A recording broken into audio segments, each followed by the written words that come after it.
Hello বন্ধুরা, কেমন আছো সবাই?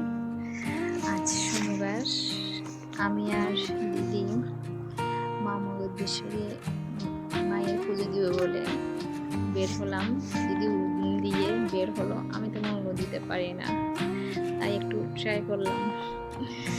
আমার ভাগ্যে সবাই ছিল, রিক্সা যোগে যাচ্ছিলাম, যাওয়ার পথে একটু ভিডিও করছে রাস্তার মধ্যে। বৃষ্টিও আসবে বলছিল। রাজাপুর লাইনে আমরা লোকনাথ মন্দিরে পুজো দিয়ে গেছি, ওখানে পৌঁছে গেলাম। দিদি কিছু ফুল নিল, আমি মোমবাতি ধূপকাঠি নিলাম। মন্দিরে লোকনাথ ধামে প্রবেশ করলাম। মন্দিরে গিয়ে দেখি আমাদের মতো অনেক মায়েরা আর বোনেরা এসেছে পুজো দেওয়ার জন্য। তারপর মাকে একটু প্রণাম করলাম, দর্শন করলাম।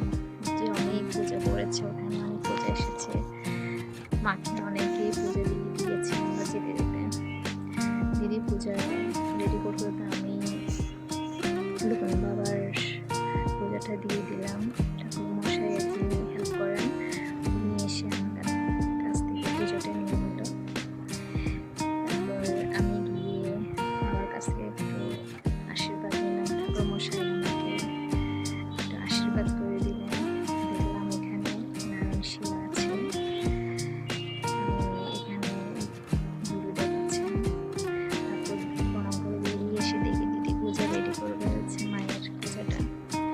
সাথে আমি ঘট নিয়ে আমার পেছন গেলাম মায়ের ভোগ নিবেদন করার জন্য। মোমবাতি আগরবাতি দিয়ে ভোগ নিবেদন করলাম। মাকে একটু প্রণাম করলাম, প্রণাম করে দুজনে উঠে এলাম মায়ের উদ্দেশ্যে সিঁদুর আর তেল নিবেদন করবো বলে। অনেক পূজা ছিল আজকে, বুঝতে পারছেন। কাক কাক বলে না নাকি, কাক এসে খাচ্ছে, মায়ের কাছে চলে গেলাম। একটু জল দিয়ে স্নান করালাম, স্নান করিয়ে ঘটের জল দিয়ে স্নান করে একটু সিঁদুর করে দিলাম। দিয়ে তেল দিল, আমি একটু নিয়ে তেল দিলাম, একটুখানি সিঁদুর নিয়ে দিদিকে পরিয়ে দিলাম। এরপর মাথার উপর দেখছি একটা কবুতর, কারো মানত ছিল। তো প্রণাম করে বেরিয়ে আসলাম। অনেক মানত ছিল, উনি আমাদের সাথে পুজো দিচ্ছেন। এখানে দেখছি মায়েরা বোনেরা তেল সিঁদুর সবাইকে এক একজনকে দিচ্ছে, আমাকে করে দিচ্ছে। দিদি বলছে তুমিও দাও ওদেরকে, তো আমিও দিলাম মাসিমাটাকে।